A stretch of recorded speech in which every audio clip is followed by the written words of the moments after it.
గుండె ఆరోగ్యాన్ని కాపాడుకోవడం అనేది ఎప్పటి నుంచి వస్తున్న కాన్సెప్టే అయినా కూడా కోవిడ్-19 వచ్చిన తర్వాత గుండె ఆరోగ్యాన్ని ఎలా కాపాడుకోవాలో మనకి స్పష్టంగా తెలియాలి. అందరికీ నమస్కారం. నేను doctor Sameer Nandan. Social media మన జీవితంలో ప్రధాన పాత్ర పోషిస్తున్న ఈ రోజుల్లో 1000 మంది ఒక్కొక్క విషయం గురించి 1000 రకాలుగా చెప్తారు. ఫర్ ఎగ్జాంపుల్, ఫిష్ ఆయిల్ తీసుకోమనేవారు ఒకరైతే, డార్క్ చాక్లెట్ తినమనేవారు మరొకరు, గ్రీన్ టీ తాగమని ఒకరు చెప్తే సరాసరి ఆల్కహాల్ తాగడం మంచిది అనేవారు మరొకరు. ఇన్ని రకాల విచిత్రమైన కాన్సెప్ట్స్ చక్కర్లు కొడుతున్న ఈ రోజుల్లో కరెక్ట్ కాన్సెప్ట్ ఏదో మీ ముందు ఉంచబోతున్నాను. గుండె బలాన్ని పెంచే 5 అద్భుతమైన విషయాలు తెలుసుకునే ముందు గుండెని బలహీనపరిచే 5 రకాల శత్రువుల గురించి మొదట మాట్లాడుకుందాము. నెంబర్ 1, సాల్ట్, ఉప్పు. ఉప్పు ఎంత చెడ్డదో మనందరికీ తెలుసు. ఇది ఎంతో ప్రమాదకరమైనది కాబట్టే నెంబర్ 1 ర్యాంకింగ్ దీనికే ఇవ్వబడింది. బీపీని పెంచుతుంది, అలాగే ఎన్నో రకాల హార్ట్ డిసీజెస్కి కారణమవుతుంది. ఉప్పు ఏమాత్రం తీసుకుంటే పర్వాలేదు.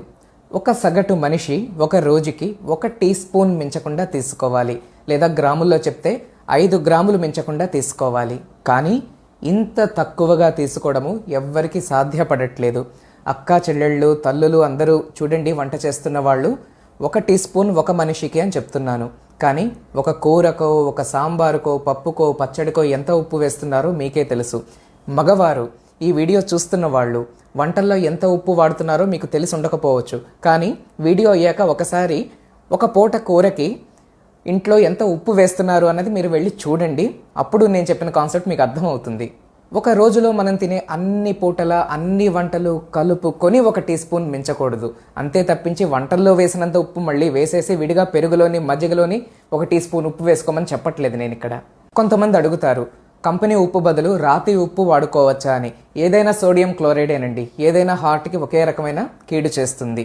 మరి కొంతమంది పింక్ సాల్ట్ వాడచ్చా, తక్కువ సోడియం ఉన్న ఉప్పు వాడచ్చా అని ఎన్నో ప్రశ్నలు. అయితే ఎలాంటి ఉప్పు అయినా హార్ట్ విషయంలో చేసే కీడు ఒకటే అన్న విషయాన్ని మీరు స్పష్టంగా తెలుసుకోండి. మరి అయితే చివరిగా ఏ ఉప్పు వాడమని నా సలహా? మన దేశంలో ఐరన్ డెఫిషియన్సీ అనేది ఎక్కువ ఉంది కాబట్టి గవర్నమెంట్ రెగ్యులేషన్ ప్రకారము ఈ బ్రాండెడ్ కమర్షియల్ సాల్ట్స్ అన్నిట్లోని ఐరన్ అనేది ఉంటుంది కాబట్టి ఐడైజ్డ్ కంపెనీ సాల్ట్సే వాడమని నేను చెప్తాను, రాక్ సాల్ట్ బదులుగా. అయితే అతి మితంగా వాడమని చెప్తాను. శత్రువుల్లో నెంబర్ 2, కార్బోహైడ్రేట్ లేదా పిండి పదార్థము. పిండి పదార్థం అంటే ఏమిటనుకుంటున్నారు?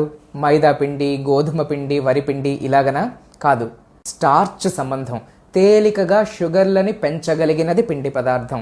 ఫర్ ఎగ్జాంపుల్, పంచదార, బెల్లము, అన్నము, గోధుమ, ఇంకా మిల్లెట్స్ కూడాను. ఈ మధ్య పాలిష్డ్ మిల్లెట్స్ వస్తున్నాయి రా మిల్లెట్స్ బదులుగా. ఇవన్నీ కలిపి పిండి పదార్థాలే. ఇవి ముందు షుగర్ని పెంచడం ద్వారా తర్వాత గుండెని కూడా బలహీనపరుస్తాయి. ఎంత తక్కువ ఉంటే అంత మంచిది. మూడవది ఫ్యాట్స్ లేదా కొవ్వు పదార్థాలు. ఇవి 3 రూపాల్లో వస్తున్నాయి మనకి. నెంబర్ 1, కళ్ళకి ప్రత్యక్షంగా కనబడే ఆయిల్ లేదా నూనె, ఫ్రైడ్ ఫుడ్స్, అందుకే మానేమంటాము. రెండవది ఏంటంటే మిఠాయిలు, స్వీట్స్ అండి. ఏ స్వీట్లో అయినా చూడండి ఎంతో ఆయిల్ కానీ, నెయ్యి కానీ, లేదా పాల పదార్థానికి సంబంధించినది కానీ ఉంటుంది. ఇవన్నీ చేరి రక్తంలో కొలెస్ట్రాల్ని పెంచేవే. డయాబెటీస్ కోసం కాకపోయినా గుండెని కాపాడుకోవడం కోసమైనా స్వీట్స్ని బాగా తగ్గించేయాలి. ఎప్పుడో పండగకి, గెట్ టుగెదర్స్కి సరదాగా కాస్త తినండి, లేదా మరీ ఇష్టమైతే వారానికి ఒక్కసారి లిమిటెడ్గా తీసుకోండి. అంతే తప్పించి 3 రోజులకు ఒకసారి, 2 రోజులకు ఒకసారి రోజూ స్వీట్ తింటారంట. భగవంతుడే కాపాడాలి. ఇక కార్బోహైడ్రేట్ని మించి, స్వీట్స్ని మించి అత్యంత ప్రమాదకరమైనది నాన్ వెజ్, మాంసాహారం. అన్ని రకాల నాన్ వెజ్ ఫుడ్, చేపలు, రొయ్యలు, పీతలు, ఇంకా చికెన్, మటన్, పోర్క్ అన్ని రకాలు గుండెకి పెను భారాన్ని కలుగజేస్తాయి. అవకాశం ఉంటే పూర్తిగా నాన్ వెజ్ విడిచిపెట్టగలిగితే అద్భుతమే. మీ గుండె చాలా పవర్ఫుల్గా ఉండబోతోంది. మరీ అది విడిచి ఉండలేకపోతున్నారనుకోండి, ఎంత తగ్గిస్తే అంత మంచిది. సాధారణంగా వారానికి ఒక్కసారి ఏమాత్రం లిమిటెడ్గా తీసుకుంటే పర్వాలేదు. తీసుకునే దాంట్లో కూడా ఏమాత్రం ఫిష్ కానీ లేదా స్కిన్లెస్ చికెన్ కానీ పర్వాలేదు. మిగతా అన్ని వెరైటీస్ భారతీయులని, ఎస్పెషల్లీ ఏషియన్ ఇండియన్స్ని ముప్పతిప్పలు పెడుతున్నాయి. గుండెపోటు తెచ్చుకున్న తర్వాత మానేస్తున్నారు. దాని బదులు ముందే కాస్త జాగ్రత్త పడితే గుండెపోటు రాకుండా చూసుకోవచ్చు కదా. నాలుగవది మన అలవాట్లు, ముఖ్యంగా 3: స్మోకింగ్, ఆల్కహాల్ మరియు కెఫీన్ కంటెంట్. స్మోకింగ్, టొబాకో, పొగాకు 30 విధాల గుండెని బలహీనపరుస్తుంది. ఎంత త్వరగా బయటపడతారో మీదే నిర్ణయం. రెండవది ఆల్కహాల్. అక్కడెక్కడో ఎవడో ఎప్పుడో చెప్పాడట రెడ్ వైన్ తాగితే మంచిది అని. ఎంతోమంది పేషెంట్లు దొరికిందే ఛాన్స్ కింద వైను, విస్కీలు అన్ని తాగడం మొదలుపెట్టారు. ఈ కాన్సెప్ట్ కరెక్ట్ కాదు అని చెప్పడానికే జాన్ హాప్కిన్స్ అనే ఇన్స్టిట్యూట్ పెద్ద రీసెర్చ్ చేసింది. ఆల్కహాల్ని ఎంత తగ్గిస్తే అంత మంచిది అనేది స్పష్టంగా చెప్పింది. మద్యం తాగుతూ ఉండడం వలన గుండెకున్న మజిల్ కండ బలహీన పడిపోతుంది. కార్డియోమయోపతి అంటారు దీన్ని. ఇది హార్ట్ అటాక్స్కి త్వరగా కారణమవుతుంది, తెలుసుకోండి. ఇక కెఫీన్ ఎక్కడుంటుంది? కాఫీ, టీ మరియు కూల్ డ్రింక్స్లోని. ఈ కెఫీన్ అనేది హార్ట్ రేట్ని పెంచడం ద్వారా, ఈ ప్రెషర్ పెంచడం ద్వారా గుండెని బలహీనపరుస్తుంది. ఎంత మితంగా ఉంటే అంత మంచిది. ఇక శత్రువుల్లో 5వది స్ట్రెస్ అండి, టెన్షన్. ఈ టెన్షన్ గురించి నేను కంప్లీట్ వీడియో చేసి ఉన్నాను. లింక్ కూడా ఇక్కడ ఇస్తున్నాను చూడండి. దీన్ని క్లిక్ చేసి కంప్లీట్ వీడియో చూడండి, క్షుణ్ణంగా అర్థం చేసుకోండి. గుండె బలాన్ని పెంచే మన ఫ్రెండ్స్లో మొట్టమొదటిది ఫ్రూట్స్, నట్స్ అండ్ సలాడ్స్. పళ్ళు, అన్ని రకాల పళ్ళు, వాటిలో ఉన్న యాంటీ ఆక్సిడెంట్స్ కారణంగా గుండెకి చాలా హెల్ప్ చేస్తాయి. అయితే పళ్ళల్లో కూడా పిండి పదార్థాలు, కార్బోహైడ్రేట్స్ ఎక్కువ ఉండే అరటిపండు, మామిడి, పనస, సీతాఫలం కాస్త తక్కువ తీసుకోండి. మిగతా అన్ని రకాల ఫ్రూట్స్ విరివిగా తీసుకోండి. ఒక రోజుకి కనీసం 1 సర్వింగ్ అయిన ఫ్రూట్స్ ఉండాలండి. రెండవది నట్స్. అన్ని రకాల నట్స్ మంచివే. జీడిపప్పు, పిస్తా, బాదం, వాల్నట్ అన్నిటినీ మిక్స్ చేసుకుని ఒక గుప్పెడు మీ చేతిలో పట్టినన్ని రోజుకొక్కసారైనా తినేలాగా జాగ్రత్త పడండి. ఇక సలాడ్స్ విషయానికి వస్తే మీకు నచ్చిన వెజిటబుల్స్, ఆకుకూరలు అన్నీ ఒక కప్లో వేసుకొని పచ్చిగా అయినా తినచ్చు, లేదా కాస్త ఆవిరి పట్టించి పైన కొంచెం మిరియాల పొడి జల్లుకొనైనా తినచ్చు. రెండవది బ్రీదింగ్, ఊపిరి. ఊపిరికి గుండెకి సంబంధం ఏమిటి? చాలానే ఉందండి. ఇప్పుడు మీకు ప్రశ్న, మీరు చిన్న ప్రాక్టికల్ ఎక్స్పెరిమెంట్ చేసుకోండి నేను చెప్తూ ఉండగా. మీరు ఊపిరి తీసుకొని వదలండి. ఊపిరి తీసుకుంటున్నప్పుడు కడుపు భాగము, పొట్ట బయటికి వెళుతోందా, లోపలికి వెళుతోందా గమనించండి.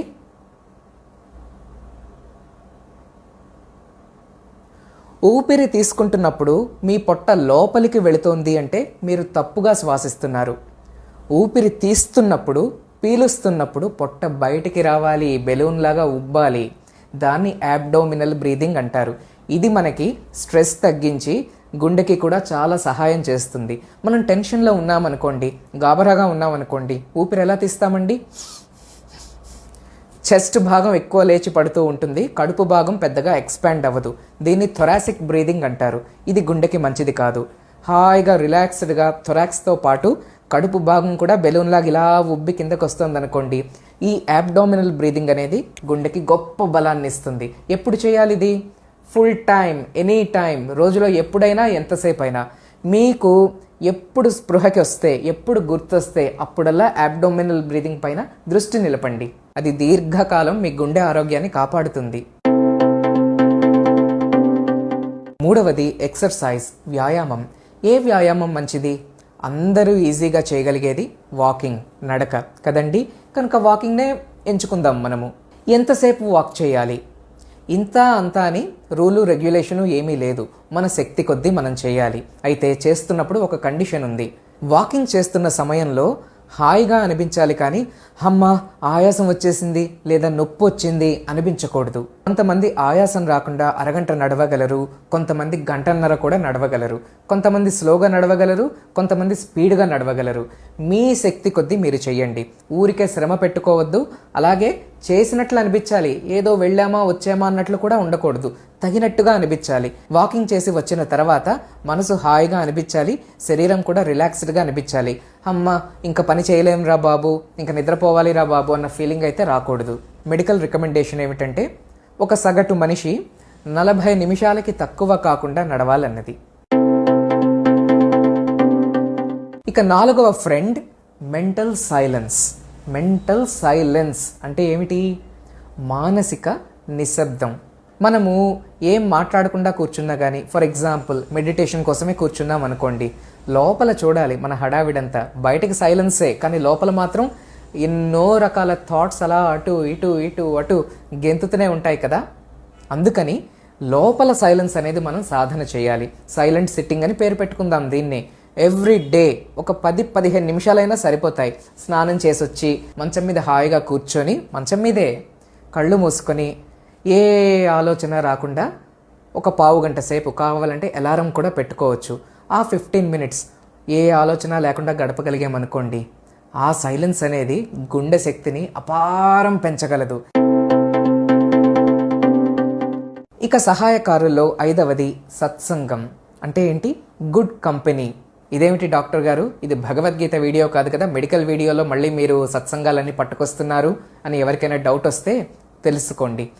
మనం ఎంతసేపు మోడర్న్ మెడికల్ పాయింట్ ఆఫ్ వ్యూలోనే మాట్లాడుకుంటాం. మరి ఆయుర్వేద శాస్త్రం చెప్పింది వినక్కర్లేదా? ఆయుర్వేదం అంటేనే మందులు వాడడం కాదు, ఒక జీవన విధానం. మన జీవన విధానంలోనే సత్సంగం అవసరమని మన శాస్త్రాలు చెప్పాయి. సత్సంగం ఎక్కడ దొరుకుతుంది? గుడ్ బుక్స్, అంటే నవలలు కాదండి. అసలు బుక్ రీడింగ్ హ్యాబిటే ఈ రోజుల్లో పోయింది. కానీ మంచి పుస్తకాలని, ముఖ్యంగా భగవంతుణ్ణి మనకి దగ్గర చేర్చే పుస్తకాలు, భగవద్గీత, బైబిల్, ఖురాన్ లాంటివి తీసి చదవాలి. 10 నిమిషాలు బుక్ చదివి అదే ఆలోచన మన మనసులో రోజంతా మనం నిలుపుకున్నాం అనుకోండి, ఏ రోజుకు ఆ రోజు మనం ఎదుర్కొంటున్న స్ట్రెస్ పాళ్ళు బాగా తగ్గిపోతాయి. అలాగే మన ఫ్రెండ్స్ విషయంలో కూడా మనకి లేనిపోని విషయాలన్నీ చెప్పి, పాలిటిక్స్ గురించి చెప్పి, చుట్టూ జరుగుతున్న వినాశనాలన్నీ చెప్పి టెన్షన్ పెట్టే వాళ్ళు అక్కర్లేదండి. దాని బదులు సమాజానికి మనకి మంచి చేసే విషయాలని చెప్తూ మనల్ని పీస్ఫుల్గా ఉంచగలిగిన ఫ్రెండ్స్ మనకి కావాలి. అలాగే కంపెనీలో 3వది మన మొబైల్ ఫోన్, అందులో ఉన్న social media, news papers, news, ఇవన్నీ కూడాను. ఏదైనా కానీ మన మనస్సుని ఎఫెక్ట్ చేయనంత వరకు ప్రాబ్లం ఏం లేదు. కానీ అవి చూస్తూ చదువుతూ మనం ఎఫెక్ట్ అయిపోతున్నాం అనుకోండి, కూలిచ్చి గుద్దించుకోవడం అంటే ఇదే. కనుక ఫ్రెండ్స్, గుండెకి కీడు చేసే 5 శత్రువుల గురించి విన్నారు, మేలు చేసే 5 మిత్రుల గురించి కూడా విన్నారు. చాయిస్ మీదే. ఈ 5 బలమిస్తారా? ఈ 5 చేతుల్లో బందీలైపోతారా? ఈ అమూల్యమైన విజ్ఞానాన్ని నలుగురికి పంచండి, షేర్ చేయండి. ఆరోగ్యవంతమైన కుటుంబం కోసం, సమాజం కోసం మీ వంతు పాత్ర మీరు కూడా పోషించండి. మరొక మంచి వీడియోతో మీ ముందుకు వస్తాను. అంతవరకు టేక్ కేర్. నమస్తే.